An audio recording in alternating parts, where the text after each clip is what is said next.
আসসালামু আলাইকুম। আজকে মূলত আমরা বানাবো শিক কাবাব। তো শিক কাবাবের জন্য আমরা কিছু গোস্ত বা গোশ নিয়ে নিয়েছি। তারপর আমরা গরম মশলার গুঁড়ো, মিট মশলা এবং জিরের গুঁড়ো ও ঝালের গুঁড়ো দিয়ে ও পেঁয়াজ বাটা দিয়ে ভালো করে মাখিয়ে কিছুক্ষণের জন্য আমরা রেখে দিয়েছি।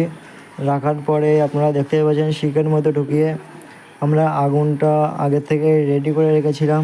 তারপর আমরা শিক শুদ্ধ গোশটা আগুনের উপর বসিয়ে দিলাম। এখনই দেখতে পাচ্ছ কত সুন্দর কালার এসছে, প্রচণ্ড পরিমাণে কালার এসছে। আমাদের কাছে কিছু ছিল না বলে তেল লাগানোর জন্য আমরা একটা নিনজা টেকনিক ব্যবহার করি। পেয়ারার পাতা দিয়ে আমরা তেলটা লাগাই। তো আমাদের বারবার ঘুরিয়ে দিতে হচ্ছিলো, কারণ পুরোটা পুড়ে যাতে না যায়, সমস্ত জায়গায় যেন আগুন ঠিকভাবে পৌঁছায় তাপটা। তো এখানে যেই সরিষার তেলটা ব্যবহার করছিলাম, এটা আমাদের একদম নিজের খাঁটি সরিষার তেল। এটা আমরা নিজেরা ঘানে বা দোকানে গিয়ে ভাঙিয়ে নিয়ে আসি।